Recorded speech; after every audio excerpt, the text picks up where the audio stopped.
Becoming a self-made millionaire is not the important thing. What is really important is the person you have to become a self-made millionaire. When I started off in this many years ago, I came from very poor beginnings. I did not graduate from high school. I finished in the half of the class that makes the top half possible. When I left school, I dropped out of high school. I could only get laboring jobs. I was told, by the way, if you don't get a good education, you won't do well in life. Don't get good grades, you won't get a good job. Don't go to college, you won't do well, and so on. And I believed that for a long time until I found there's hundreds of thousands, millions of people who dropped out of high school who went on to become millionaires and billionaires as well. The reason I say that to you, by the way, is don't let it hold you back. Don't let any experience that you've ever had in your life act as a brake on your potential, because there's hundreds of thousands of people who've had it worse than you could ever dream of, who've gone on to accomplish wonderful things. So I worked at laboring jobs for several years. I worked in construction. I worked on farms and ranches. I worked in factories putting nuts on bolts hour after hour. And one day, in a state of frustration, I began asking this question: why is it that some people are more successful than others? So I began asking other successful people, what are you doing differently from me? And they told me, and I did it, and I got better results. I got into sales when I could no longer get a laboring job. And in sales, I noticed that one of the guys in my company was making 10 times as much as anybody else. And he was selling the same product out of the same office at the same price to the same people under the same conditions. And he was making 10 times as much as anybody else. So I went and asked him, what are you doing differently from me? And he told me, and I did it. Now, what I discovered, which changed my life and which brought us here today, is I discovered the law of cause and effect. The law of cause and effect, sowing and reaping, action and reaction, is the great universal or iron law of the universe. What it says is that everything happens for a reason, is that there are no causeless effects, is that even if we don't know what is causing the effect, we trace it back.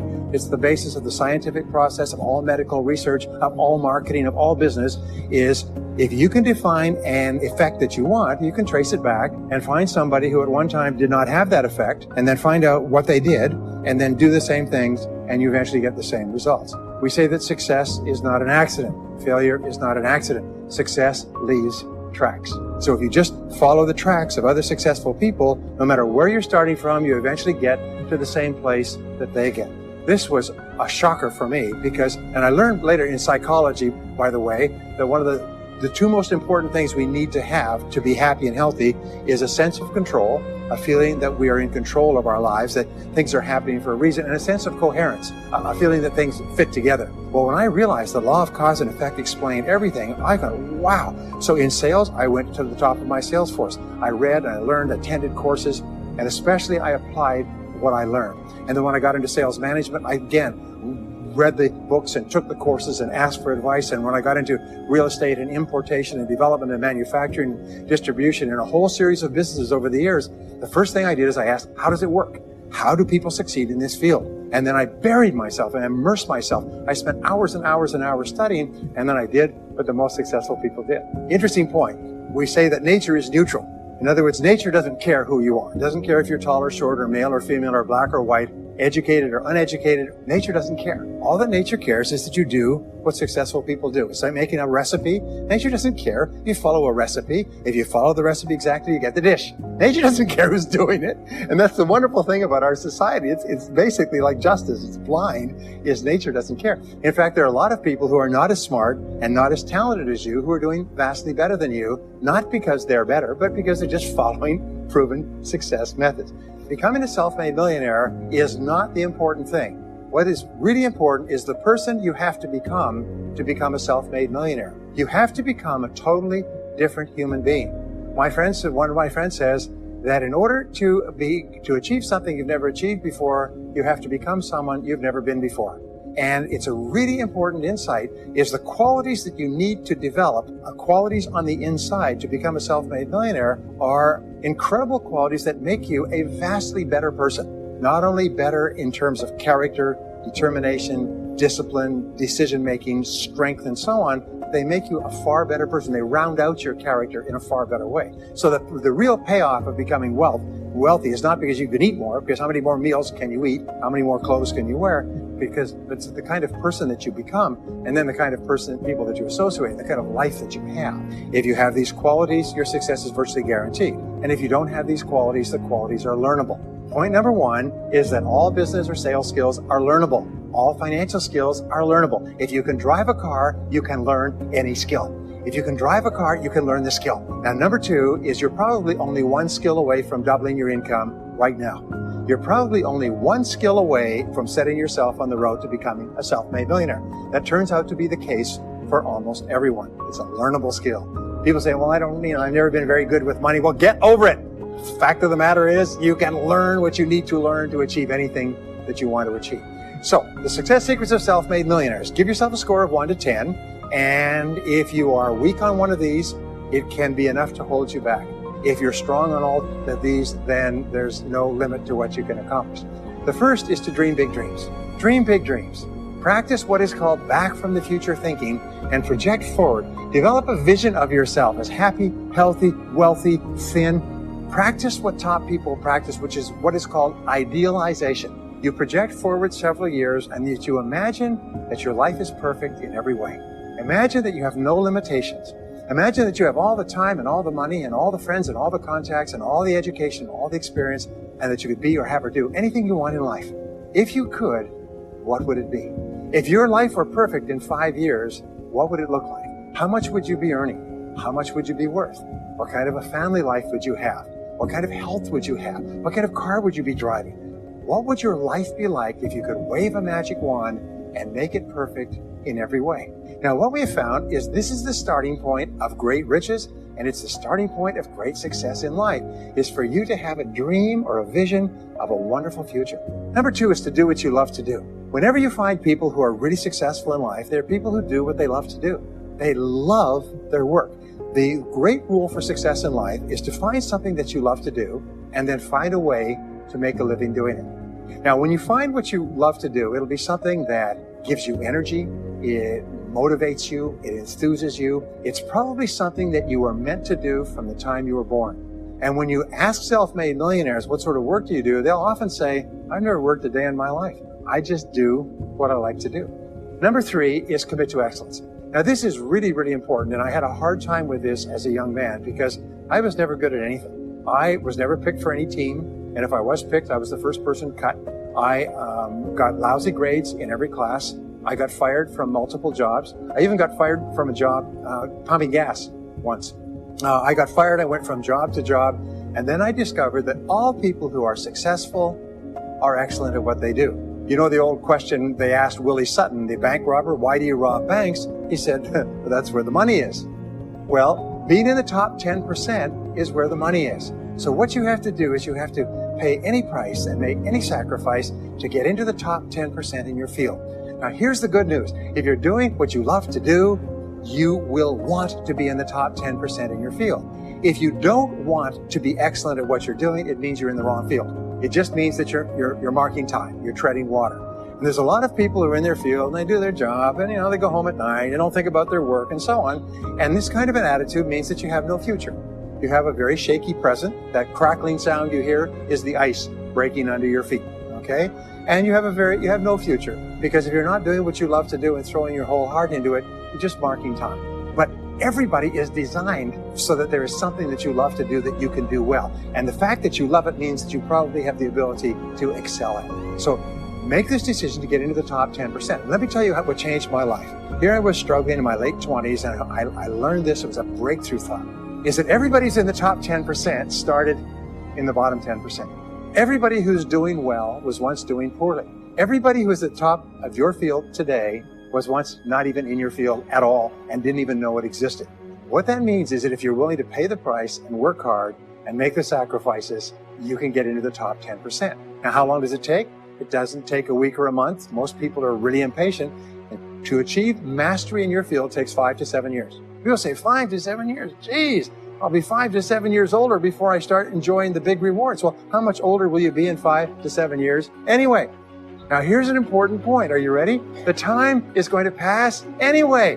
The time is going to pass. 5 to 7 years from now, 5 to 7 years will have passed. The only question is, are you going to be at the top of your field, or are you still going to be down there with the mediocre 80%? And the wonderful thing is this is nobody's better than you and nobody's smarter than you.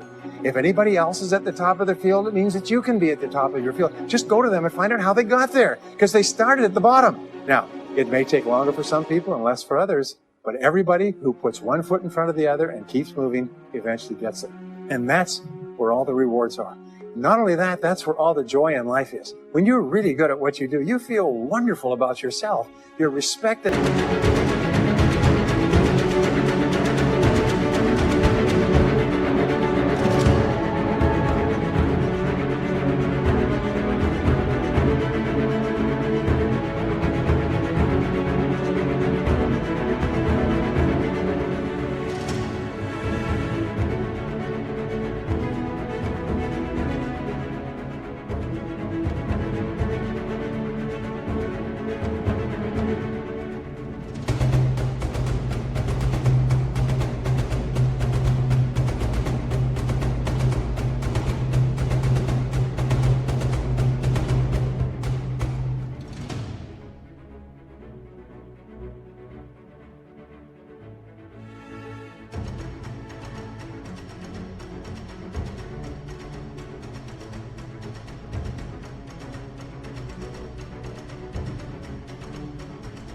And esteemed by everybody around you. You can write your own ticket. You can open any door when you're good at what you do, because you get up in the morning and you know you're good. And that is more important than the rewards that go with it. The next key is to develop your unique talents and abilities. Every single person is designed from infancy with special talents and abilities that, if you develop them to their height, can enable you to accomplish anything you want in life.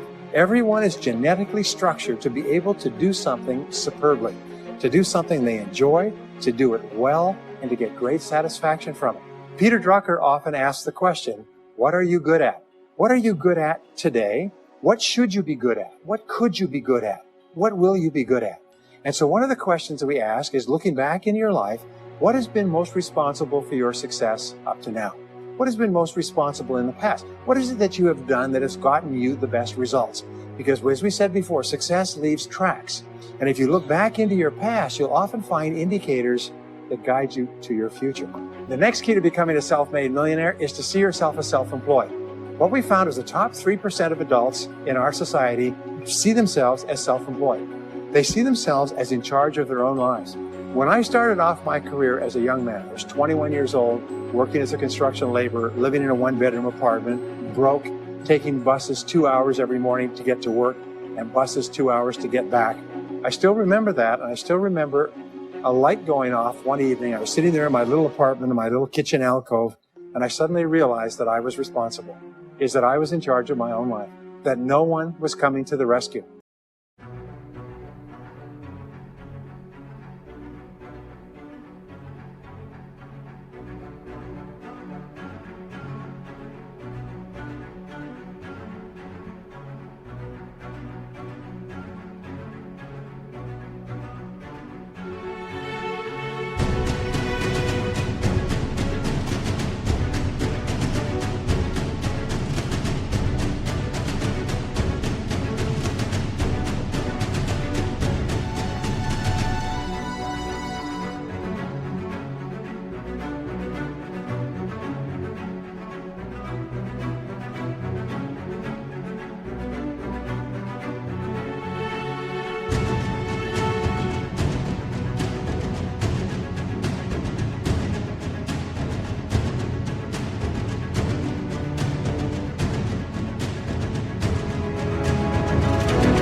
And it was one of the great turning points in my life. So what you find is that all exceptional people are highly responsible people. They look upon themselves as self-employed. Sometimes I'll ask an audience, I'll say, how many people here are self-employed? And some people will raise their hand and some won't. I'll say, now what's the true answer to this question? And the true answer is that everyone is self-employed. The biggest mistake you could ever make is to ever think you work for anyone else but yourself. Even if someone else signs your paycheck for you all your life, the most valuable people in any organization are the people who treat the company as though it belongs to them. They see everything that happens as affecting them personally. They're not the 9-to-5ers, the no-hopers that say, I go to work, when I'm not at work, I don't think about my work. These people, somebody has told them that's a clever way to think. It's the way losers think. Winners think about their company, and when they're not there, they think about how they can do it better. When something happens in their company, they take it personally because they see themselves as highly responsible. As a result, they're paid more, they're given more educational opportunities, they're promoted faster, and these are the people that eventually, like cream, rise to the top of every organization and every industry, the top 3%. The next key to becoming a self-made millionaire is to develop a clear sense of direction. Developing a clear sense of direction means that you need to become intensely goal-oriented.